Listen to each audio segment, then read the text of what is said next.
I'm not sure if you have to confirm, right? Yeah. So, all right. So today we continue with our class of Hilchot Dior, and we're on class number 18. All right, so let's start from Selfishness Lesson. So we're on page 77, silencing the accuser. So, as mentioned above, Hashem acts towards the Jewish people in the way that we act towards one another.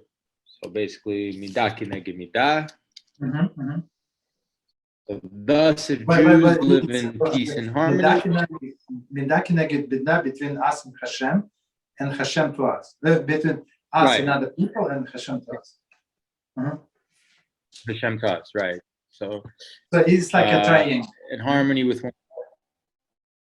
Right. So, but obviously, it's not like what we do to. It's like what we do to other people. That's how Hashem treats us in a way. Yes. Right. Like how we are towards people, then Hashem will make it like that for us.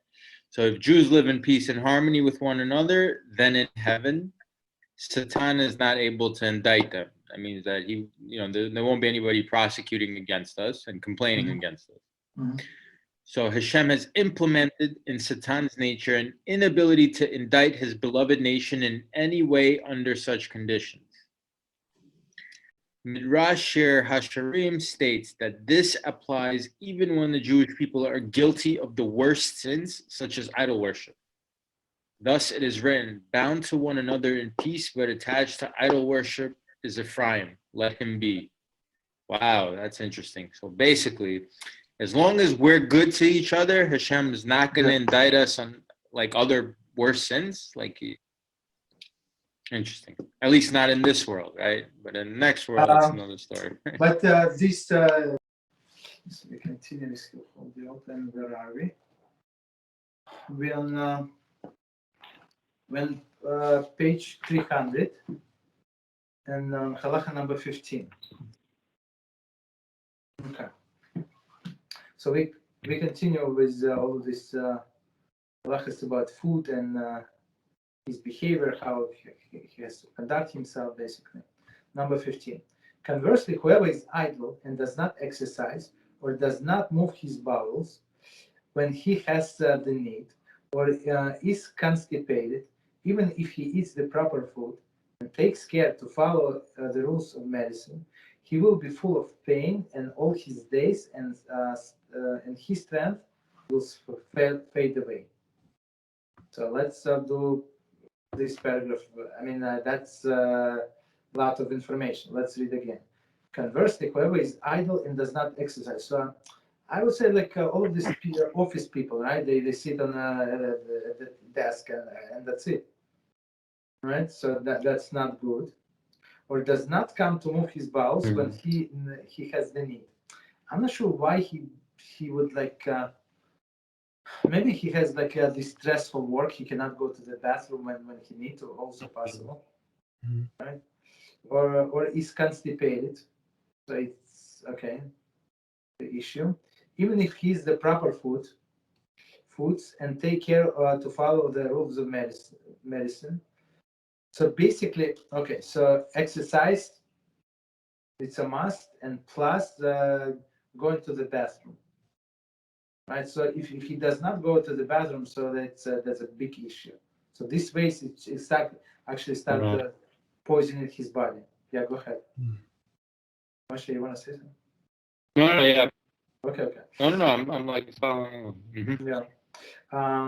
Medicine will be full of pain all his days, and his strength will fade away. So exercise. I mean, if you like, even with computer, like I don't know, like this office job. So you can stand, you can walk, and stuff like that. I mean, some kind of exercise is a must. Okay, so continue. Overeating is like a poison to anyone's body. It is the main source of all illness. So that's very straightforward, right? Do not overeat. So commentary said the similar remark in Brachas 32a. Which is interesting because it's interesting because in the world today we live in, it's so easy to overeat because food is so accessible. Like everywhere you go, there's food. It's So And everybody's constantly eating. Yes, that's the big problem. Okay. Most illnesses which afflict man are caused by the harmful foods or by his filling his belly and overeating, even with healthy food. So that's very important statement. So one more time, most illnesses which afflict the man are caused by harmful foods. I had I used to work with a guy, so he always joked like deep fry cannot taste bad. So whatever deep fried, it's always good. He said even chocolate deep fried also good. I understand. So it's very not healthy. Or because when he overeats, also not healthy. Even healthy food. Okay. Also not good. This is implied by Shlomo in his wisdom. Whoever guards his mouth and his tongue guards his soul from distress. Okay, it's from Proverbs 21:23. One more time. Whoever guards his mouth and his tongue guards his soul from distress. Actually, there are several interpretations. Other rabbis interpret it in the sense of not to speak lashon hara. Okay. There is guard his mouth from eating harmful foods, or eating his fill and his tongue from speaking about the things other than his needs. Okay, so mouth is about food and tongue is about lashon hara. Okay. Right. So they break it in two. Okay. Any comments, or we continue? I'm good. Okay, continue. Number 16. The proper manner, the proper manner of bathing is that the person should go to the bath once every 7 days. Okay. 32. Though this might appear to refer to the bathing in preparation for the Shabbos, the Hilchot Shabbos 32, Rambam only speaks of washing one's face, hands, and feet in honor of Shabbos. So that's a minimum requirement, and it's still halacha in Shulchan Aruch. So when before Shabbos in honor of Shabbos, you have to wash only face, hands, and feet. That's it. Okay, that's basically enough. Of course, it's proper to take shower and bath, whatever, but that's the minimum requirement. In his medical writings, he mentioned bathing every 10 days. Okay. The Yerushalayim Talmud, Ksubas 7:4, implies that the bathing was customary once a week in the larger communities, once in 2 weeks in smaller towns, once in 2 weeks. So basically, when you don't have a running water, right, when you don't have this indoor plumbing, so to take a bath, it's a big adventure. It's not like it's a job of few hours, and it's very expensive. Go collect all of this wood and pay for this wood. That's It's expensive. Yes. So he said once in 7 days. Okay, he should not. So I mean, in many parts of the world, that's what people do. They bathe only once a week. He should not enter the bath soon after the mealtime, nor when he's hungry, but when this food is begun to be digested. So one more time, don't go to the bath. Maybe our shower is not as bad. I mean, unless somebody takes a very hot shower, I guess, right? So, but they say do not go after the mealtime. So when the stomach is full, that's not good, or when he's hungry. So I guess when you came home, like you were hungry and need to take a bath, so eat a little, drink something, and so you're not as hungry. Go take a bath. But when food began to be digested, so I think it started digested. Depends on what you ate. But I also like 15-20 minutes after you ate that should be fine. Continue. He should bathe the entire body in hot but not scalding water, and his head only in scalding water. That's it's very interesting. So One more time. Let's read and understand. He should bathe the entire body in hot, but not scalding water. In hot, but not scalding water. Interesting. And his head only scalding water. So it's very strange. Like I cannot usually for head I use a little colder water than for the whole body. Okay, but that's what he said is good. Then he should bathe his body in a tepid water, followed by the bathing in successively cooler water until he has bathed in a cold water. So they basically downgrade the temperature of the water. I mean, today with our showers, it's very easy. Okay. However, he should not be use the tepid or cold water for his head, nor should he bathe in a cold water in the winter. So head, one more time, always in a hot water, very hot water, but not in a cold water. And don't take a cold bath in the winter. I mean, in the summer, like when you overheat it, so it's actually very pleasant. When in the winter, I guess because person kept getting cold. Mm-hmm. That's my guess. Continue. He should not bathe until after he's in a sweat and his whole body has been massaged. Okay. He should not linger in a bath. Rather, as soon as he is in a sweat and being massaged, he should rinse off his and leave. Okay, so let's read it one more time and understand. I mean, we're talking about this professional bath with the guy who massages you and stuff like that. Okay. He should not bathe until after he's in a sweat and his whole body has been massaged. So, I mean, usually we don't sweat, like, I mean, normally, unless you work like physically or you came from outside and it's very hot there. I understand, but otherwise, not sure. You should not linger in a bath, so don't take, like, even with a hot shower, like even to today they recommend, especially when somebody is tired. People do like sports and stuff like that, so they say take a quick shower. Like otherwise you can fall asleep and hit your head. It's very simple. Right, so it's and simple. It's very, very dangerous. So Rambam says he should not linger in a bath. And the next sentence, rather, as soon as he is in a sweat and being massaged, he should rinse off and leave. Okay. So commentary 33 says, see Shabbat 48-41b for description of the bath and the bathing practices. See also Hilchot Shabbat 21-28. Okay, so how does it apply to us? So basically, some things are very applicable. Don't spend too much time in the shower. Like I would say the hot water, start from hot water and then go down to the colder water. But don't use the cold water on your head because even in the summer you can get sick from this.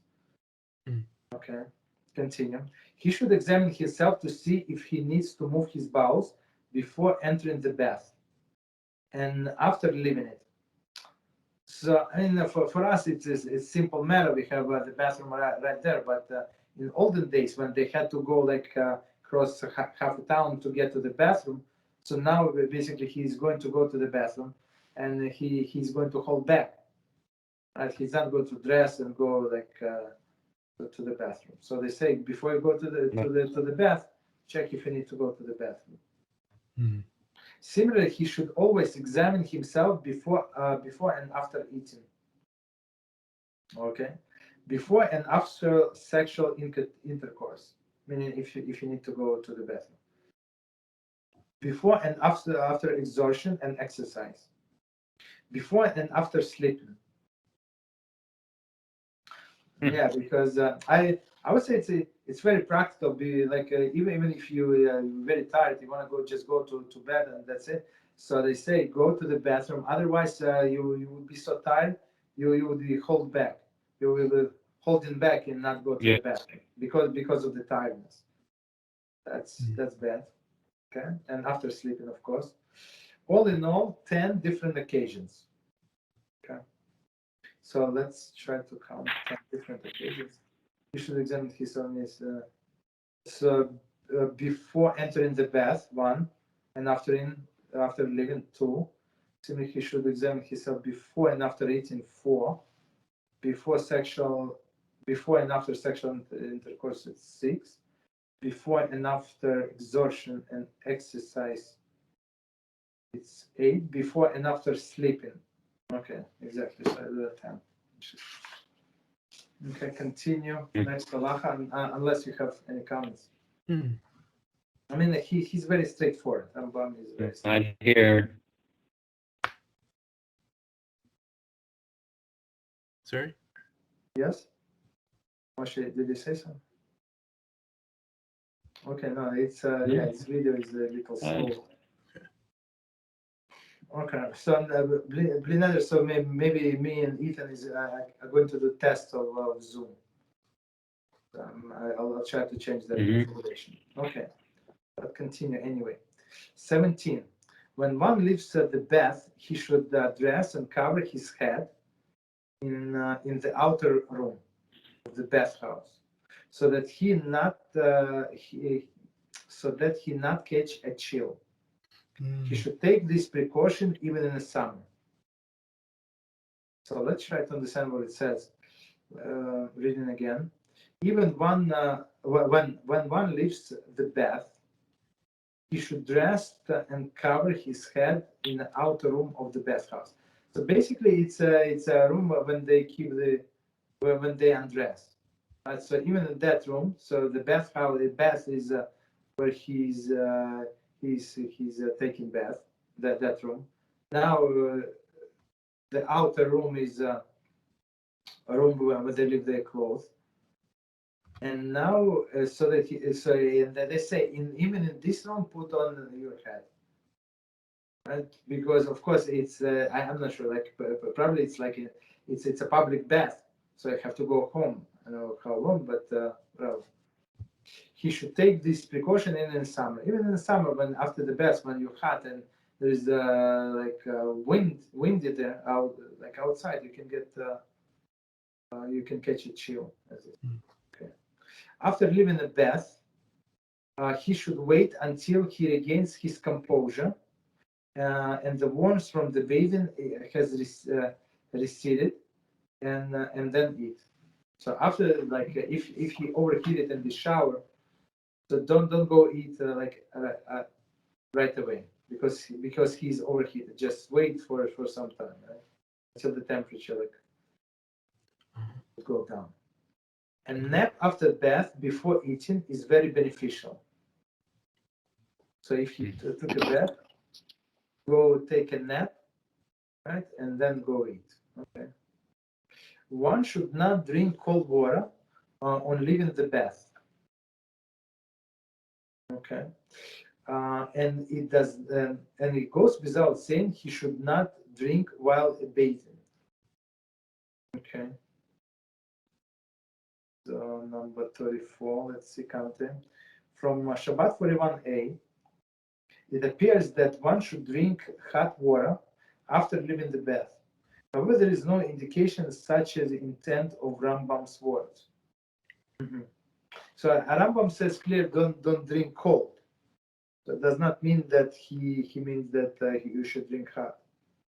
Maybe you should not drink at all, specifically cold. If he should continue, if he should be thirsty upon leaving the bath and cannot refrain, he should mix water with wine or honey and drink. Very interesting commentary. Our translation follows the printed text of Mishneh Torah. However, according to some manuscript, this refers to drinking within the bath. See Shabbat 148. So I according to this opinion, so if he is thirsty in a bath, right? So he should mix the water with wine or honey. I'm not sure. Okay, I'm not sure why would they compare wine with honey. I'm not sure. Maybe because of the sugar. Not sure. Okay, continue. It is beneficial for one to rub himself with oil at the bath during the winter after he has rinsed off. Okay, so it was an olden custom to apply like olive oil. Okay, so the next one, 18. He should not accustom himself of constant bloodletting. He should not be bled unless there is extreme necessity. He should not be bled in the summer or winter, but slightly in Nisan and slightly in Tishrei.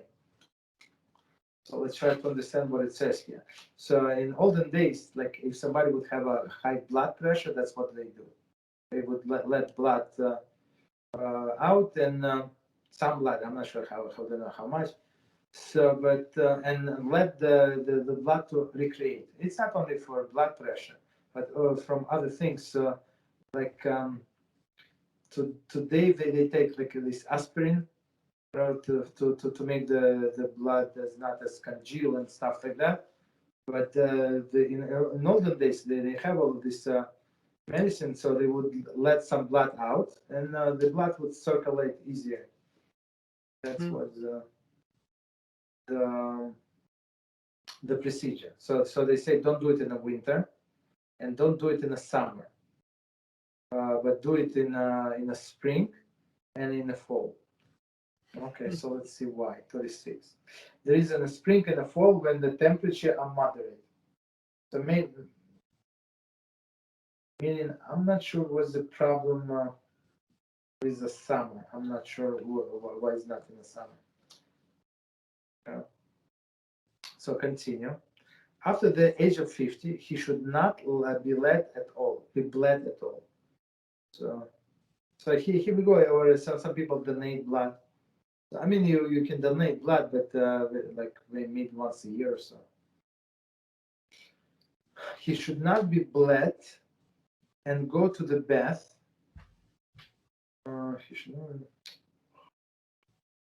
Sorry, I missed. He should not be bled and go to the bath on the same day. That's because he's weak, right? After losing so much blood, so he's weak, which is understandable. Or leave on a journey after being bled. So journey again, our journey, we cannot compare our journey if you sit in a nice cushy chair, right, or in a plane, or in a car. I mean, if you preferably probably you should not drive, but as a passenger you can see. But in olden days, so it was like different kind of journeys. Should not day on which he okay, one second. Or live on a journey after he being bled, nor should he be bled on the day which he returns from trip. Okay. So he probably, my guess is that he's overexhausted. That's the explanation. And plus, he's exhausted as it is, and now when he's going to lose some blood, so it's also not good. The bodies would be weaker. He should eat less than usual on the day of the bloodletting. I'm not sure why. He should rest on that day, not exert himself or exercise nor stroll. But we don't know like how much blood they would let. Maybe a lot. I don't know. 37 commentary. The case of Mishneh and others have noted that the Talmud's advice concerning bloodletting differs on certain points. See Shabbat 129a and b. On this basis, he concludes that the advice given by Rambam, this chapter, was fitted to the condition of his time and place. Hence, it need not be consistent with the Talmudic sources. So that's one of the explanation. Like when people think that they find some some errors in the Talmud. So there are no errors in the Talmud, but some things that in the Talmud and they contradict to whatever the scientific knowledge today, and it was proven, is only because some things like health issues, some other things they were applicable to that time and day. That's it. And it was based on the best knowledge available of the doctors at that time. So the same approach is taken by all our poskim. Meaning what? Meaning that if people ask posek to about like some to decide on whatever issue, so posek would talk to a doctors, to the specialists in this field, and only then he can decide. So if so he would ask for facts, for proof and stuff like that. So based on that information, he would make his decision. Okay. So if 20 years later, 30 years later, they came up with a different solution, different decision, so it does not mean the posek was wrong. He decided based on what decision was available at that time. That's it. So basically, that's same with Talmud. Okay, so and they lived in Babylonia. So in Babylonia, different climate. That's what they say. It's better to do there, but it was not a halacha. Okay. So next halacha number 19. Okay, number 19. Semen is the strength of the body, its life force, and the light of the eyes. So Rabbi Reuven spoke about it many times. Right? The more frequent the emission of sperm, the greater the danger to the body, to the strength, and greater the loss of one's lifespan. This was implied by Shlomo in the wisdom. Do not give your strength to the women. Proverbs 31:3. Did you say strength or stress? Say it again. Did you say stress or strength? Strength. Oh, strength. Okay. Strength. Yes, sorry. So he said clearly, do not give your strength to women. So basically, like Rambam said, so you're allowed, you're obligated to be with your wife, but not too often. Why? Because it's going to suck your strength out and shorten your life. That's not good. Okay, continue. Whoever is steeped in sexual relations, old age springs upon him before its time. So he's very clear. His strength is depleted. His eye becomes dim. A foul odor emanates from his mouth, and his armpits. So he starts to smell bad. Right? All of these eyes become dim. So I mean, his hair. Yeah. The hair of his head, his eyebrows, and eyelashes fall out. Right. So that's how we know. The hair of his head, the hair of his beard, armpits, and legs grow in abundance. His teeth fall out, and he suffers many pains beyond this. The wise of the doctors have said, 1 of the 1,000 dies from other illnesses, 1 of the 1,000, and 1,000 from excessive intercourse. It's very straightforward. Very straightforward. So, and of course, it's wasting seed. It's intercourse away, wasting seed. So, I mean, people are killing themselves with this thing. Oh, yeah. Therefore, a person must take care in this matter. If he wishes to live in good health, he should not engage in intercourse except when the body is healthy and particularly strong.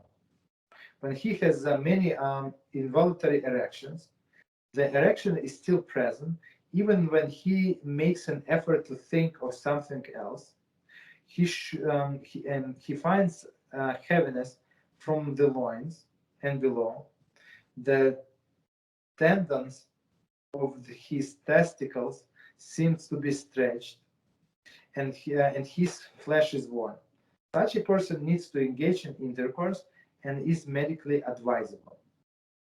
So basically, in all other, like here, he give like a list of the physical conditions when it's proper to engage in intercourse. But otherwise, when just for fun, they say don't do it.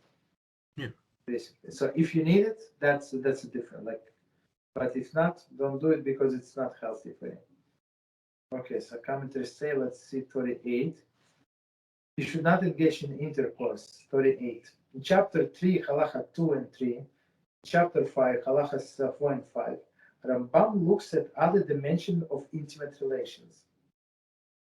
Okay. It's also Hilchot Ishut, chapter 14, halachas 1 and 3, which discusses the intimate aspect of the marriage relationship. But that's a different thing.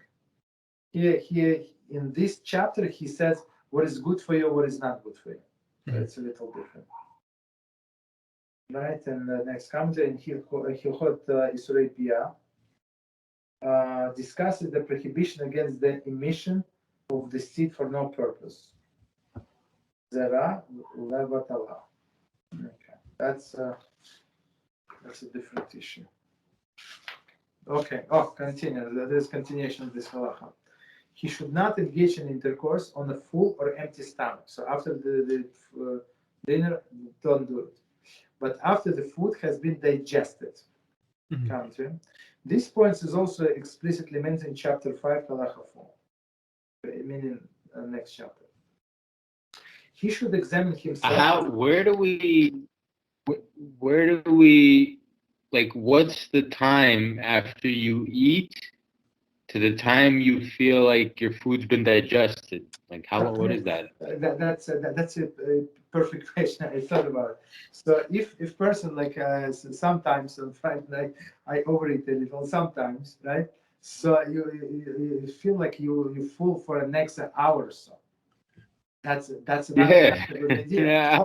Exactly. It's not a good idea because you overate. Right. So if you ate normally, as Rambam said in the previous class as we learned, so what is it? 2/3 of the fullness of the stomach, right? So then the stomach can start digesting. I would say like 15-20 minutes after you finish eating. 15-20. Yes.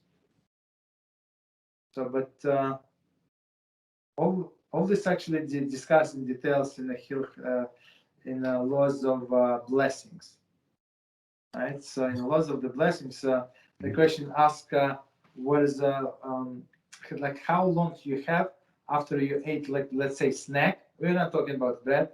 After you ate snack, how long do you have that you can say a blessing? If you had a candy bar or something, right? Chips, whatever you had. Okay. So continue. He should examine himself to see if he needs to move his bowels before and after intercourse. So one more time, the restrooms were very far away. So now, like in the middle, like he was not going to stand and go to the bathroom. So just make sure that you went there before. Like this subject about them going to the bathroom, like for me, it's a big mystery how they did it. Like it's never said that they had outhouses.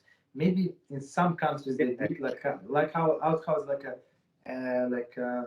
this little hut next to like I mean I'm not sure how, like maybe I don't know 20 feet 30 feet from your house, and then you go there and it's not the most pleasant experience, but at least I mean 20-30 feet you can, maybe 10 feet, I don't know, whatever, but You think maybe they were more stringent about holding, your stuff in because it took so long? Where like here, maybe you could hold it in longer because everybody's Yeah.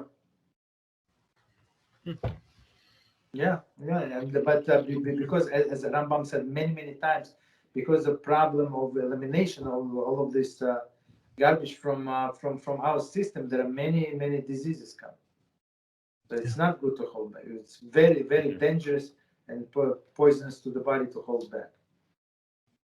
Continue. He should examine himself to see if he needs to move his bowels before and after intercourse. Okay.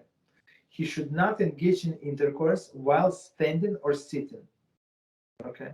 Nor in a bathhouse. But that's clear.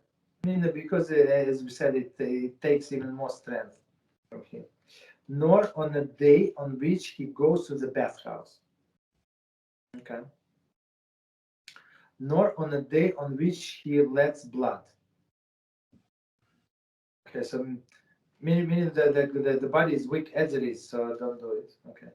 Nor on the day of he departs on a journey and arrives from a journey, or in the day before or afterwards. So let's see, commentary 41.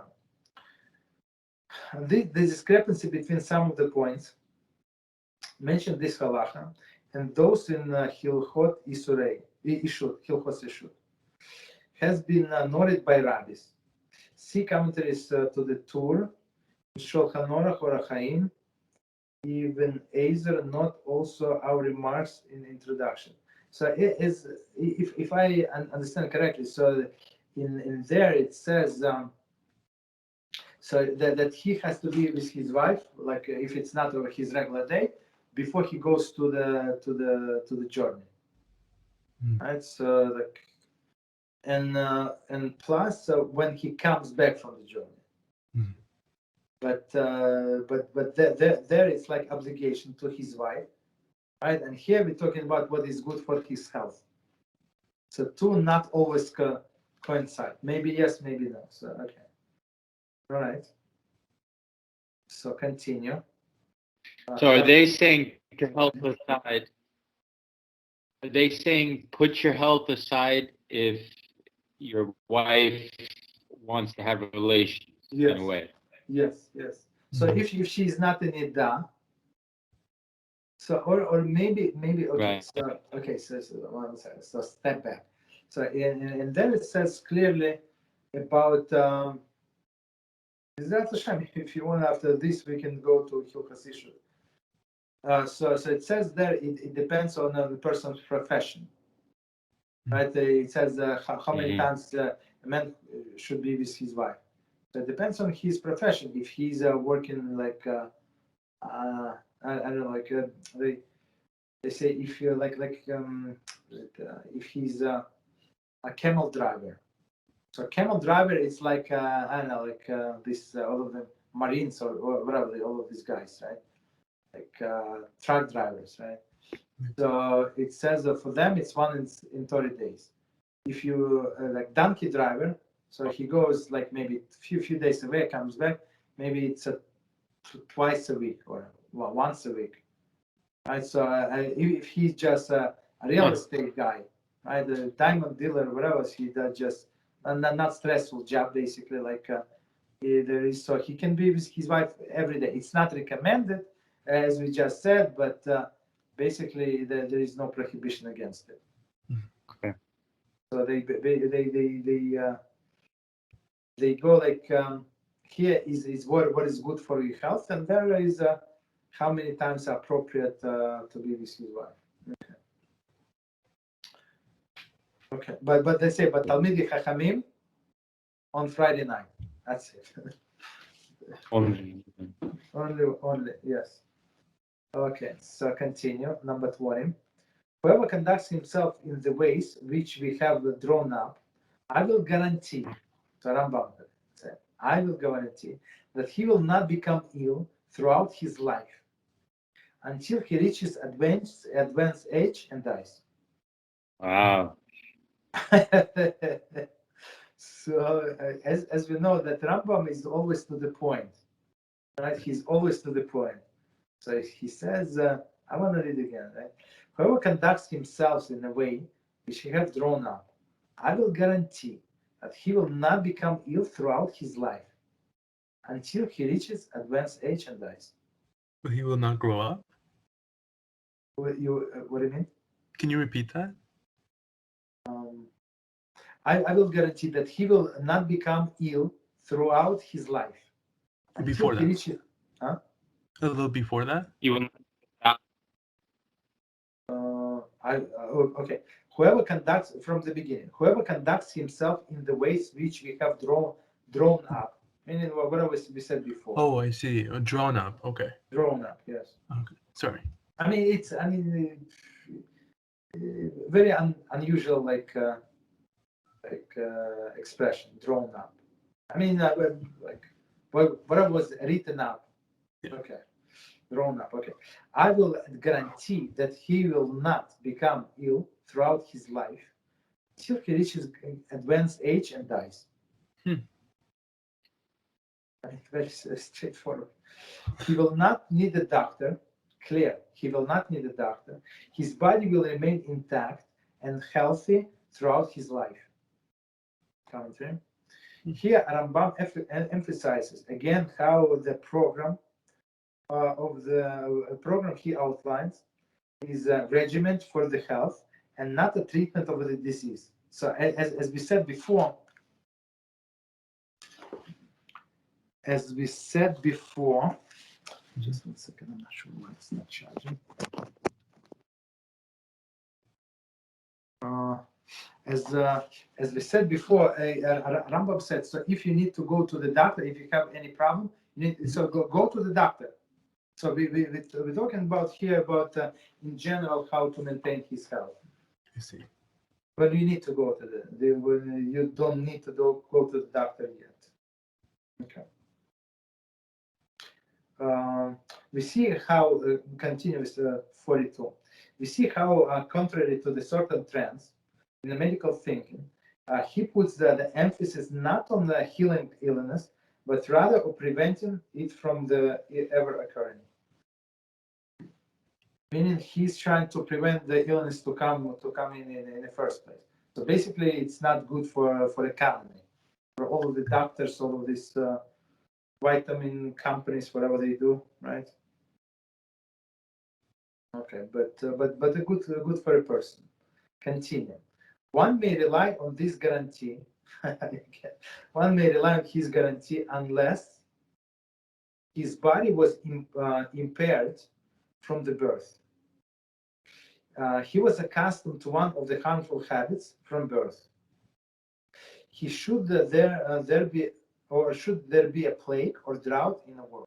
So basically, Rambam said, okay, here's a disclaimer. So if he has this issue from the birth, or he was eating all of the harmful foods from the birth, or he was wasting his seed for the past 25 years, so it's also a problem. Right? So if he did not do this and he had a proper teacher who taught him in the proper time, so I mean, he said, now you have my guarantee, unless there is a plague or something. Mm-hmm. Okay. Continue, 21. All of these beneficial habits, which have been stated, apply only to a healthy man. In a contrast, a sick person, one who has one organ which is not healthy, or one who has followed a harmful way of life for many years, each of these must choose different pattern of behavior in accordance with a particular illness, as it will be explained in the medical literature.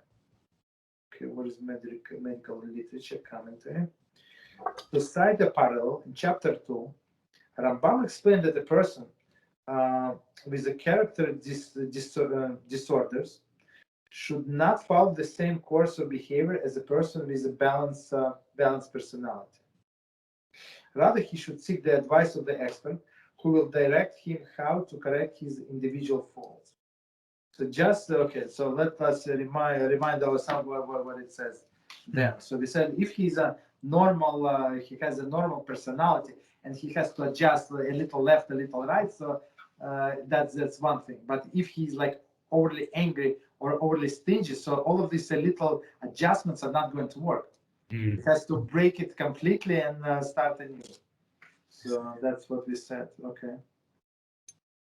And rather he should seek advice from the expert who will direct him to correct his individual faults. So the same, and as we said there, so the same way you go to the doctor, specialist doctor, when you have this health issue. So when you have a psychological issue, you go to the rabbi, just called soul doctor.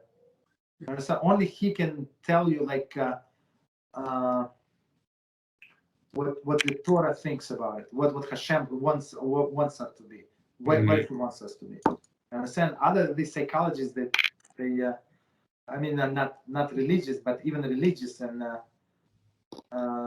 I overheard when one rabbi who has a license was coaching somebody else. I was when he hang up. I said, "You normal? Are you seriously do this? Are you rabbi? I mean, you have to quit one of the jobs. You see, because people hear that somebody has a. I'm not sure if he has a license to. I'm not sure what license he. I'm not sure what degree. But he's allowed like. And he represents some doctor or whatever he represents, so he can talk to people. So people can tell, and he can give them life advice, whatever. But most of the things, whatever the guy was saying, and the guy was crazy, right? So this rabbi would agree. So I said, why would you agree? Like, why don't you rebuke? He's wrong 100%. He said, no, we have to. What was that? We have to qualify him. So basically, like I said, but it's not true. It's not right. So you try to qualify. So you listen to him. He needs a listening ear. So nobody listened. And he was talking about his wife and his mother-in-law and how he cannot stand. But from the voice, I can hear he's older than me. I know this mother-in-law maybe 99 years old. I'm not sure. Yeah, you understand? So it's a good catch for the next call. The way I see it. Okay, so continue. Any change from the conduct which one normally follows at the beginning is the beginning of the sickness. Okay, so it was last sentence. So it's very true. And somebody was I was talking to somebody. So the guy is smoking, and it's so they say I was smoking from the age I don't know 18 whatever. So it's been 20 years whatever was it. So they say do not quit suddenly because it's harmful for the body. Right? So quit like slowly. Right. So same says here. So don't do like so one of the any change from a conduct which one normally follows is the beginning of the sickness. Maybe the way I see it, maybe he was eating breakfast, right? The normal breakfast, and now the guy said, you know what? I want to lose the weight and I want to like skip the breakfast. So now it's not healthy.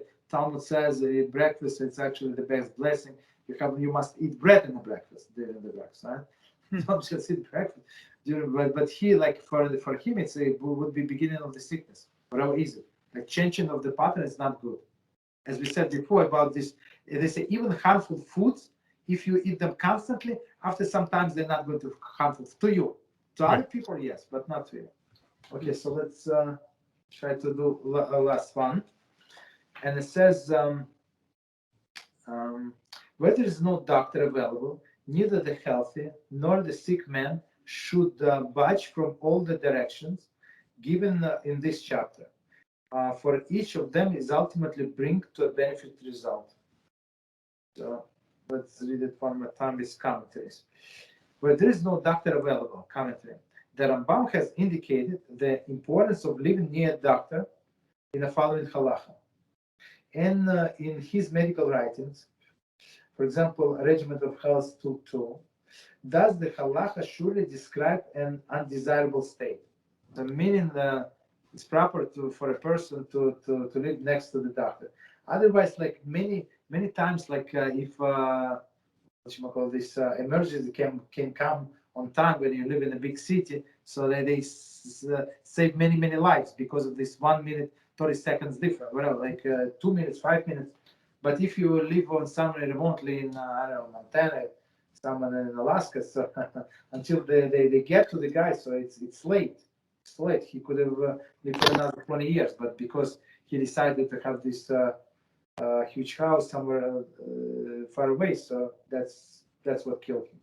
So Rambam say preferably live next to the doctor. So one more time, where there is no doctors available, neither the healthy nor sick man should budge from all the directions given in this chapter. For each of them is ultimately brings to a beneficial result. 45 commentary. There is those sick person should ideally have a personalized program. I mean, that's as we said before. If that is unavailable, he should follow these general rules, for they will ultimately bring about the state of health. Okay, so as Rambam said, little by little, maybe it's going to help him. Because he as we said before, he addresses the whole body, right? The whole body is a complex, not the one separate organ at a time. Okay. Right. Any questions, comments? No, I enjoyed it. Thank you so much for teaching me. Okay. Yes, Yep. You're welcome. You're welcome. Right. So we have to figure out the Skype. So Moshe told me, okay, he's very clear. No, not the Skype, the Zoom. The Zoom's quality is bad. Okay, so let me work on it, and so Ethan, we're going to test later on. Okay, no problem. All right. Thank you so much. Until next time. Thank you. Okay. Bye-bye. Bye.